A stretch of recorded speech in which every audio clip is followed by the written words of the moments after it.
Jésus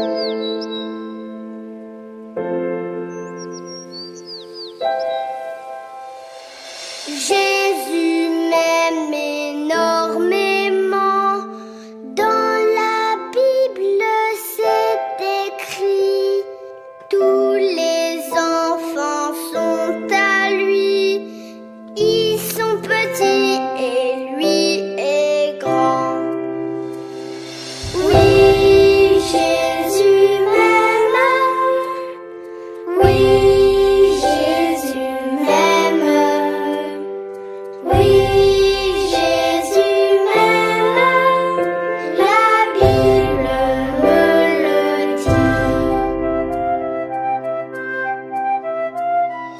Jésus m'aime, lui crucifié, pour que je sois à ses côtés. Il a lavé mes péchés et m'invite à m'approcher. Oui, Jésus m'aime. Oui, Jésus m'aime. Oui, Jésus m'aime. La Bible me le dit. Oui, Jésus m'aime. Oui, Jésus m'aime. Oui, Jésus m'aime. La Bible me le dit. La Bible me le dit.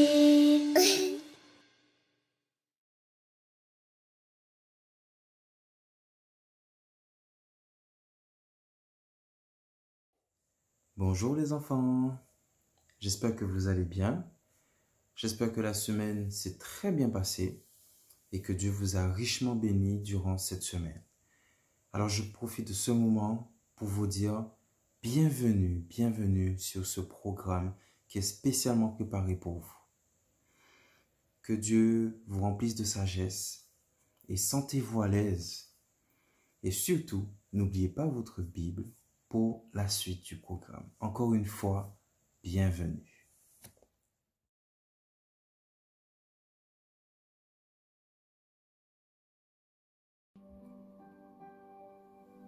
Je vous invite, les enfants, à prendre une position pour la prière et nous allons prier notre Dieu, notre Sauveur. Nous allons lui remettre ce programme que nous allons vivre tous ensemble. Prions ensemble. Ô Dieu d'amour, Dieu créateur, Dieu de l'univers, toi qui as créé toutes choses, tout ce qui vit, tu nous as permis en ce matin de pouvoir nous réveiller et tu nous permets de suivre ce programme qui a été spécialement préparé pour tous tes enfants. Je te demande, Seigneur, de visiter tous les enfants qui vont suivre ce programme et que ton Esprit Saint soit sur eux. Éveille leur intelligence et donne-leur la sagesse de comprendre ta parole qui est vivante et qui est précieuse. Touche le cœur de tous ces petits enfants, les grands comme les petits. Merci Jésus pour ton amour.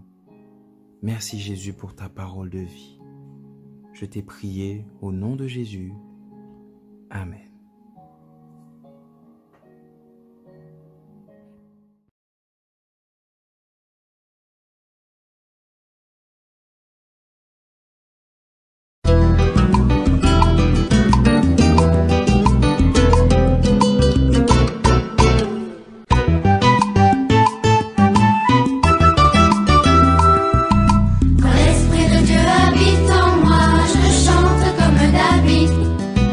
Quand l'Esprit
Jésus raconte une nouvelle parabole à la foule venue l'écouter.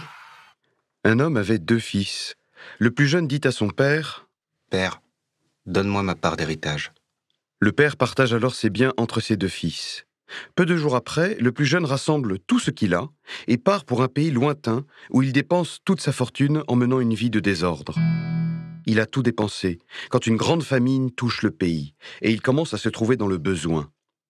Il trouve un emploi auprès d'un habitant du pays qu'il envoie dans ses champs garder les porcs. Il voudrait bien se remplir le ventre avec les gousses que mangent les porcs, mais personne ne lui donne rien.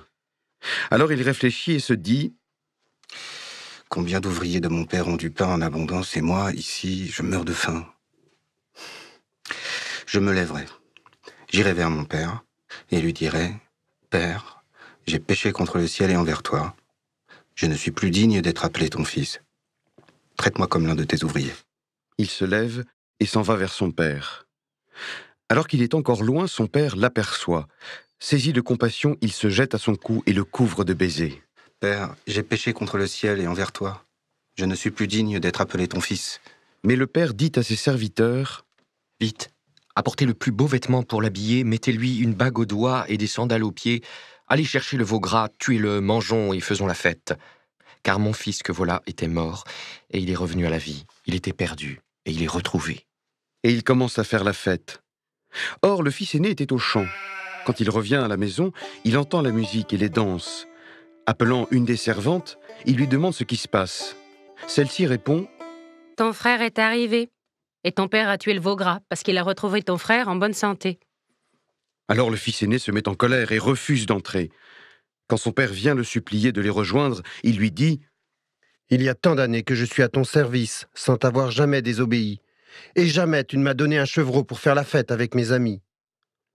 Mais quand ton fils revient après avoir dépensé tout son argent n'importe comment, tu fais tuer pour lui le veau gras. » Le père répond « Toi, mon enfant, tu es toujours avec moi. Et tout ce qui est à moi est à toi. Il faut faire la fête et se réjouir.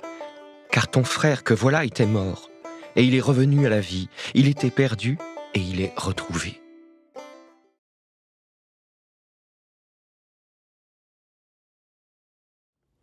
Bonjour les enfants, j'espère que vous allez bien et que vous avez apprécié l'histoire que vous avez entendue. Alors, dans la parabole du fils prodigue, le fils cadet choisit de quitter la maison. Il prend son héritage et le dilapide, et c'est pour cette raison qu'il est appelé le fils prodigue. Toutefois, lorsqu'il reconnaît finalement sa stupidité, les conséquences ne sont pas celles auxquelles il s'attend. L'amour de son père ne change pas, alors même que son fils s'est détourné de lui. À la fin, c'est le père qui est le prodige, prodiguant un amour presque démesuré. Le fils prodigue représente les gens qui tournent le dos à Dieu. Lorsqu'on se fie à soi-même au lieu de se fier à Dieu, on tourne le dos à la grâce, tout autant que si on choisissait d'aller à l'encontre de sa volonté. Le Père d'amour attend néanmoins, prêt à nous accueillir, et il nous accorde à notre retour un pardon complet.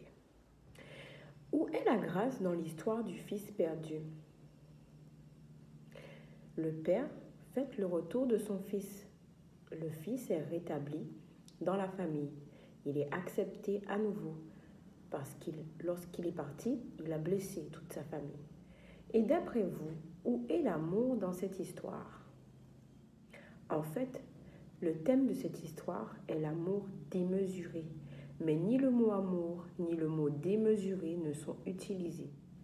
Le mot prodigue signifie qui fait des dépenses excessives ou démesurées, au point que cela devienne du gâchis.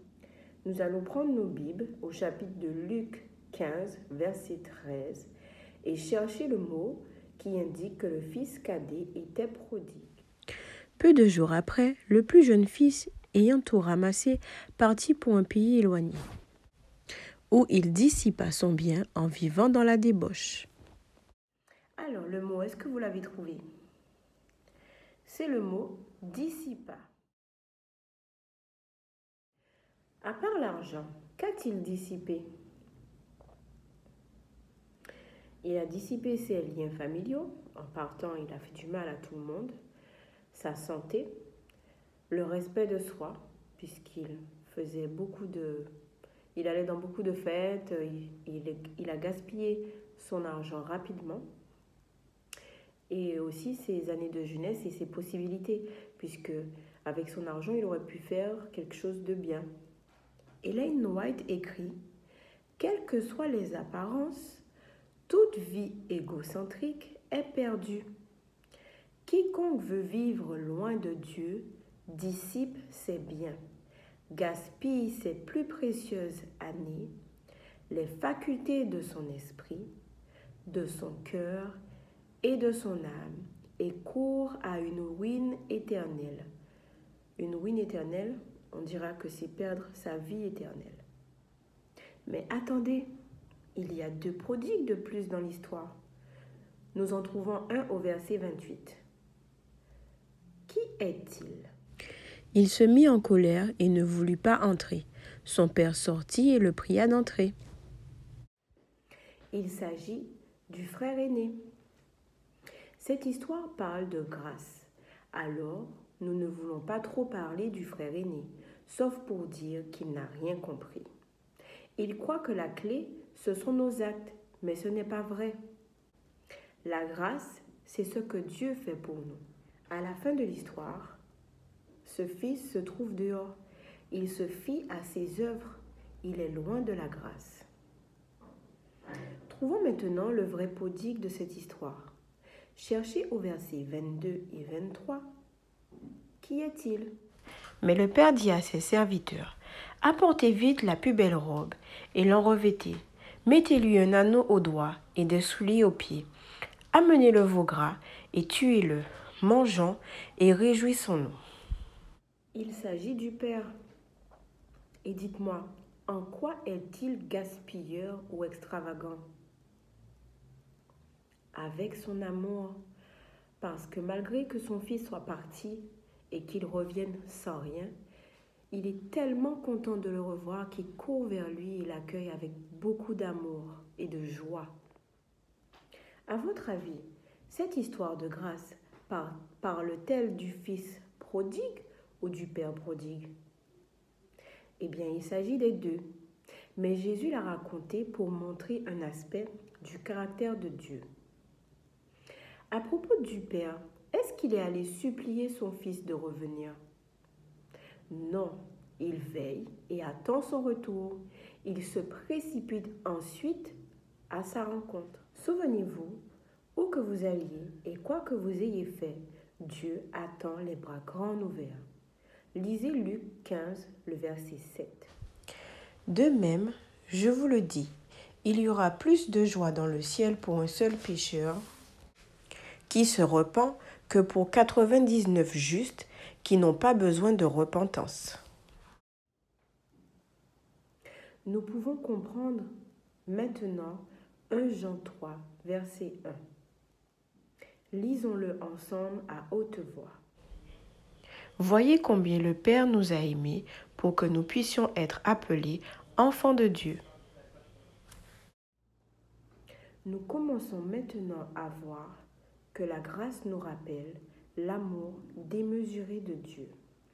Nous pouvons conclure par cette histoire que dans sa grâce, Dieu ne cesse jamais de nous prodiguer son amour. Il nous comprend et continue de nous aimer chaque jour.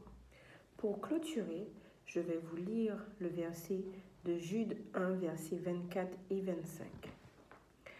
Or, à celui qui peut vous préserver de toute chute et vous faire paraître devant sa gloire, irrépréhensible et dans l'allégresse, à Dieu seul, notre Sauveur, par Jésus-Christ notre Seigneur, soit gloire, majesté, force et puissance, dès avant tous les temps, et maintenant et dans tous les siècles.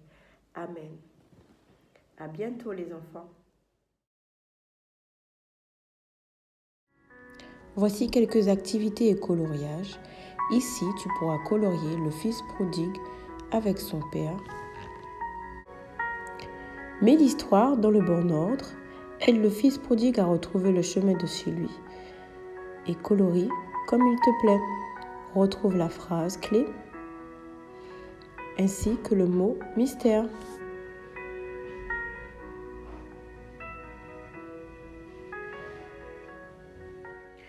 Vous trouverez toutes les activités et jeux sur le site adventkids.fr.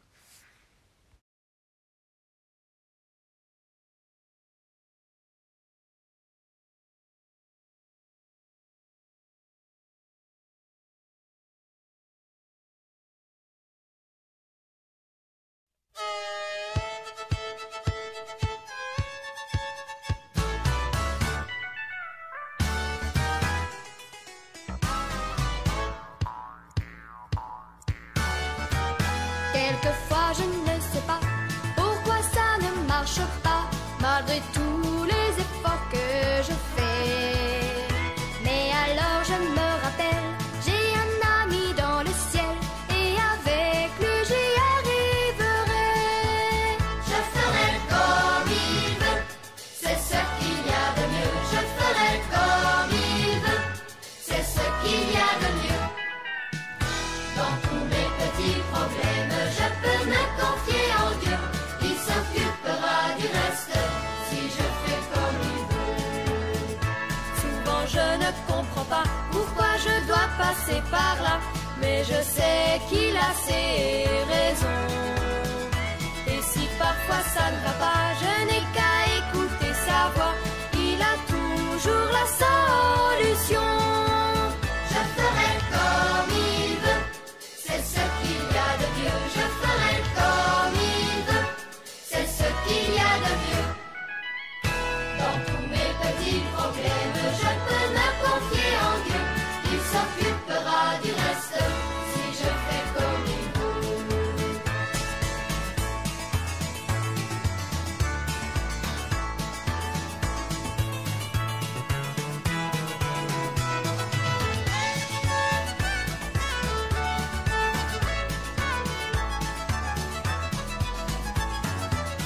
Je ferai comme il veut, c'est ce qu'il y a de mieux. Je ferai comme il veut, c'est ce qu'il y a de mieux. Dans tous mes petits problèmes, je peux me confier en Dieu, il s'occupera du reste si je fais comme il veut.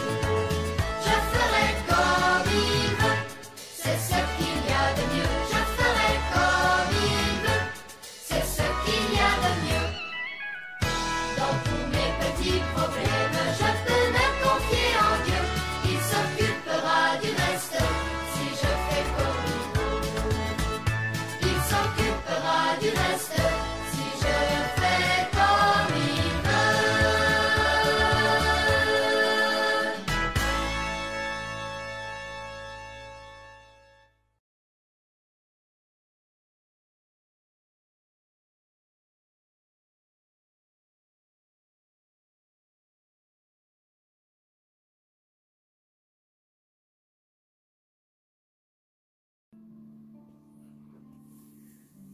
Ensemble, les enfants, nous allons remercier notre Père pour ce programme qui nous a préparés, pour cet amour qu'il nous donne chaque jour, qu'il souhaite nous donner. Il souhaite toucher le cœur de chacun d'entre vous. Alors nous allons le remercier ensemble par la prière. Prions ensemble.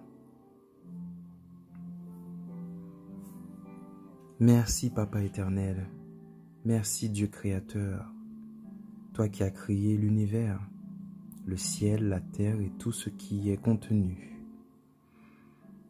Tu as créé tous les animaux, tu as créé l'homme et la femme. Et tu nous dis dans ta parole que depuis le ventre de notre mère, tu nous as voulu sur cette terre et tu nous as formés.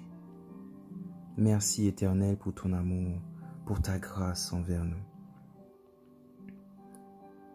Seigneur, apprends-nous chaque jour, par ta parole, à devenir des enfants dignes de toi,